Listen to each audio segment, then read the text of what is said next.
Hello learners, welcome once again to NTA UGC Net Paper to Education channel. अब तक आपने subscribe नहीं किया है तो please subscribe my channel so that आपको टाइम टू टाइम नोटिफिकेशंस मिलती रहे।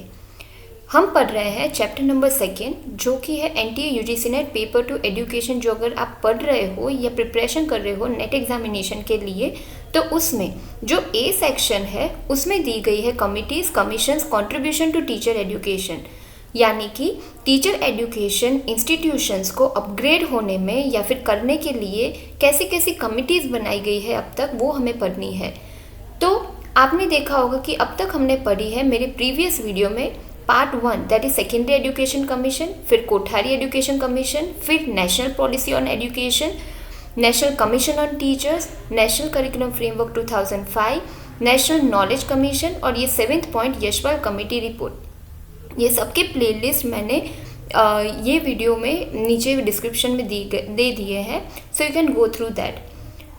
हमने पढ़ा है 8th point that is national curriculum framework for teacher education which came in the year 2009।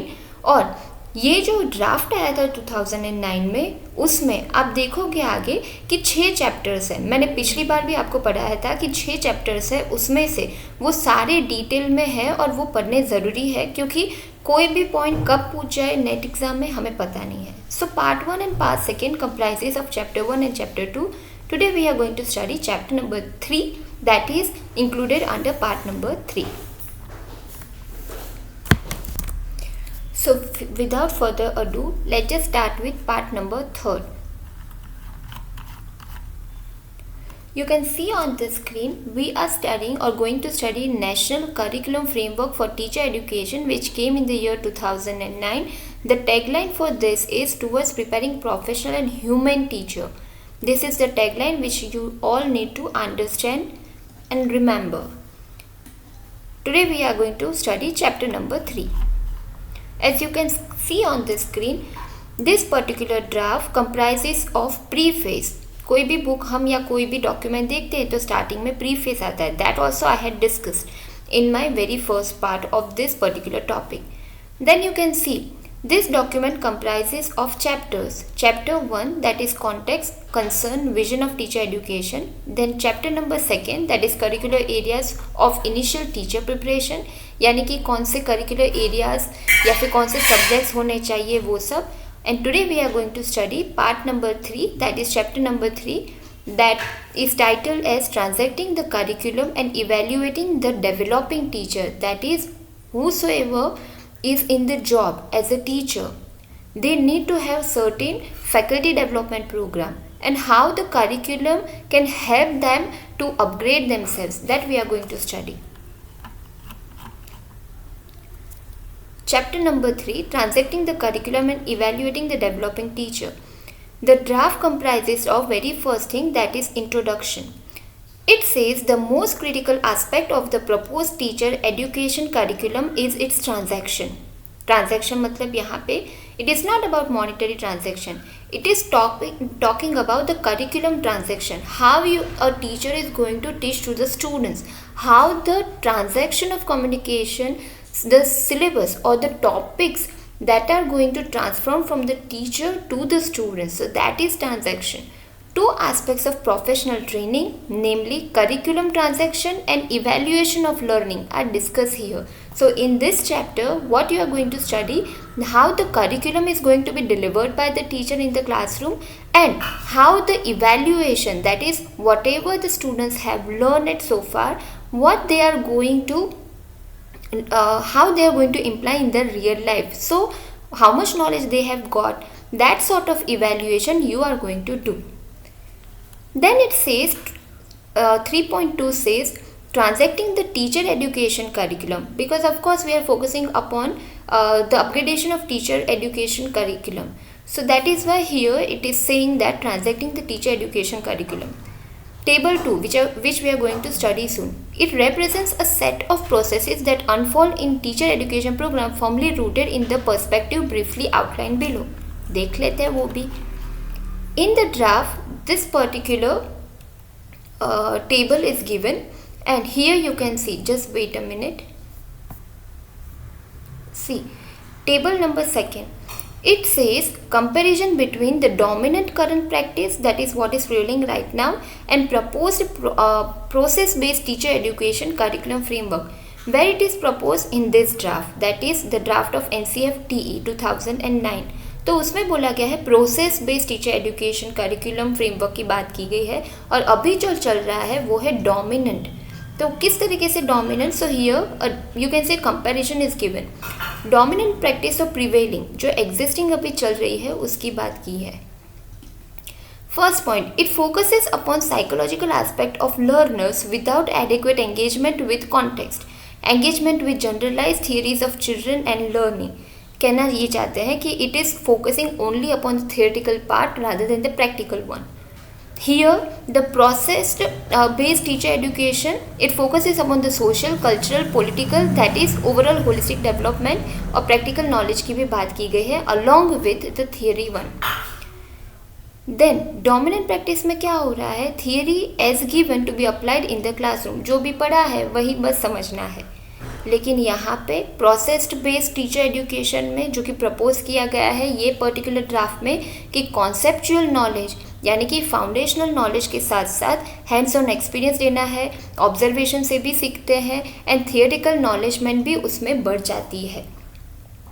फिर कहा है यहाँ डोमिनेंट प्रैक्टिस में क्या होता है, अभी knowledge treated as external to the learner and something to be acquired. कहना कि ये चाहते हैं कि बुक में जो दिया है वो पढ़ लो, और फिर जो आपको रियल लाइफ एक्सपीरियंस है वो आपको ऐसे ही खुद से मिल जाए तो अच्छा है, नहीं मिले तो भी आपके ऊपर. जबकि यहाँ पे प्रपोज प्रोसेस बेस में क्या कहा है कि knowledge generated in the shared context of teaching, learning, personal and social experiences through critical inquiry, that is problem solving हो गया, क्रिटिकल थिंकिंग हो गया, केस स्टडी हो गया, with the help of all those as a part of the curriculum, the teacher is going to understand or the student is going to understand the actual concept of that, why it has given, what is the application of it in the real life. तो वो सब जो teaching perspective and learning perspective है वो theory में भी आएंगे. कैसे?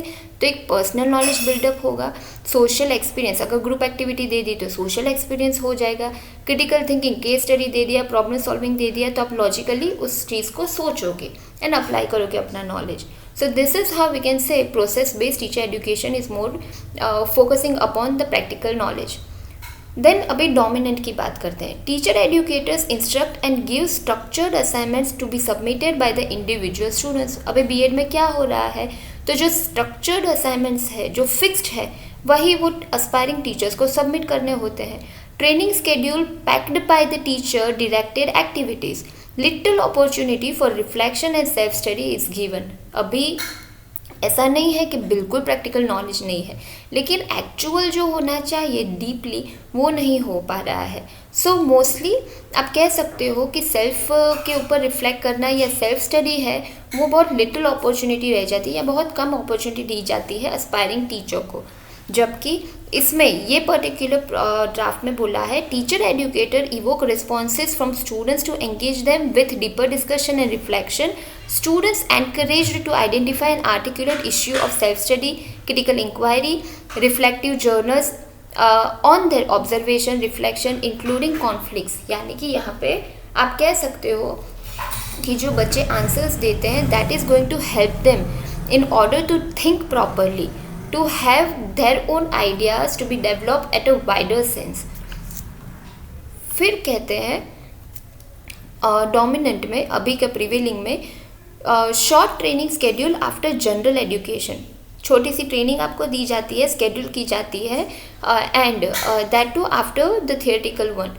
Whereas this one, the proposed theory says sustained engagement of long duration professional education integrated with education in liberal science, arts and humanities. यानी कि यहाँ पे internship जैसे की बात की गई है. It has not specified deeply into internship program, but it has said कि लॉन्ग टर्म ड्यूरेशन का अगर प्रोफेशनल एजुकेशन दे जाता है या फिर प्रैक्टिकल नॉलेज बिल्टअप हो जाता है in the field of liberal science, arts and humanities, then it might help the aspiring teacher more. Then this particular thing says dominant में students work individually on assignments, in house test, field work, practice teaching. खुद ही करना पड़ता है. यहाँ पे घर पे बैठे हो तो असाइनमेंट है तो खुद से ही करते रहते हो. जबकि जो प्रपोज थियरी इसमें दी गई है या फिर प्रोग्राम दिया गया है वो कहते हैं students encourage to work in teams, यानी टीम वर्क, ग्रुप वर्क की बात की गई है। तो उससे क्या होगा, इंटरेक्शन होगा, प्रोजेक्ट वर्क, ग्रुप प्रोजेक्ट दिए जाएंगे, ग्रुप प्रेजेंटेशन होगा, तो it is definitely going to help you a lot. फिर कहते हैं डोमिनेंट में no space to address students assumption about social realities, जबकि यहाँ पे लर्निंग स्पेसिस यानी आपको एक अच्छे से इन डेप्थ नॉलेज मिल जाती है।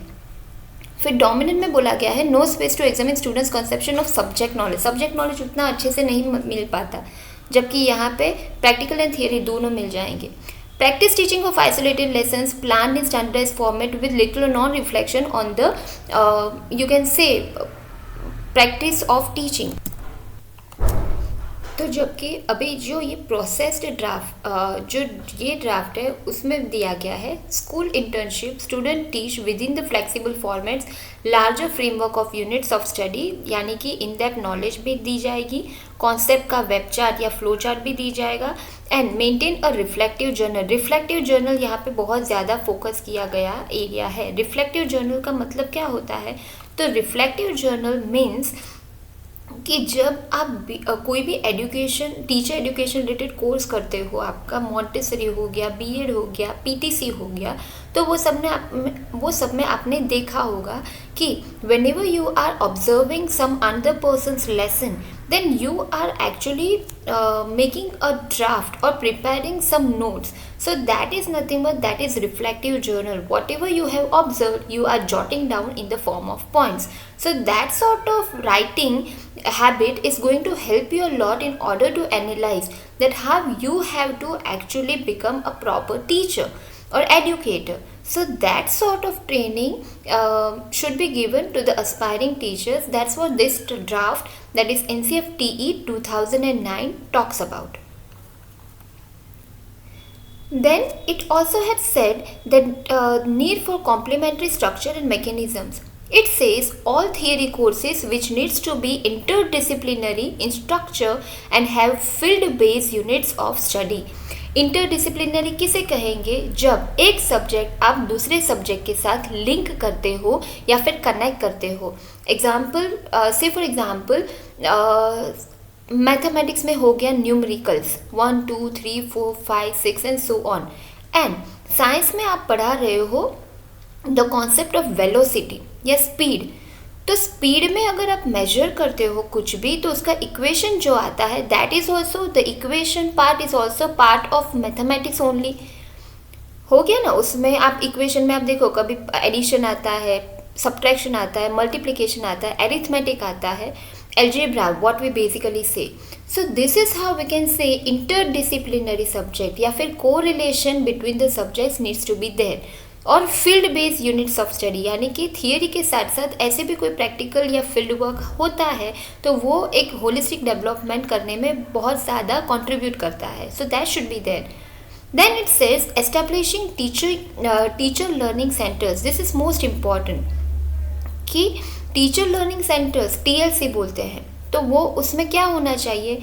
तो first point it says a structural space for hands on experience that engage teacher trainers with the words of the learner and his or her context, sub content, learning material, process of learning, trainee himself or herself as an aspiring professional. यानी कि जो भी एक holistic personality develop करने के लिए एक aspiring teacher को जिस भी चीज़ की ज़रूरत है, हैंड्स ऑन एक्सपीरियंस के लिए सपोज ऐसी प्लेस की ज़रूरत है जहाँ पे वो अच्छे से TLM बना पाए, या फिर अभी तो स्मार्ट बोर्ड का ज़माना है, ICT, to make use of ICT there must be a room for ICT और कंप्यूटर्स. बुक्स हो गया तो उसके लिए लाइब्रेरी हो गया, तो वो सब भी सब्जेक्ट कंटेंट के हिसाब से वो सब आपको प्रोवाइड करवाना ज़रूरी है. कौन करवाएगा ये? सो टीचर ट्रेनिंग इंस्टीट्यूशंस. फिर कहा गया है a resource for teacher trainee, teacher practitioners and teacher educators. उनको पढ़ाने के लिए भी अच्छे टीचर एजुकेटर्स को लाओ. और forum for interaction and sharing, ऐसा कुछ आप इस तरीके से आप कह सकते हो कि अरेंजमेंट कराओ कि जिसमें जो एस्पायरिंग टीचर्स हैं वो उनके खुद के टीचर्स के साथ या फिर वो अपने क्लासमेट या बैचमेट्स के साथ भी इंटरेक्ट या शेयरिंग ऑफ व्यूज़ कर पाए. अ platform for classroom based research. Classroom based research मतलब कि स्टूडेंट टीचर के बीच में कॉन्वर्सेशन किस तरीके से होता है, या फिर how teacher can deliver the lessons and thereby the students can grab the same.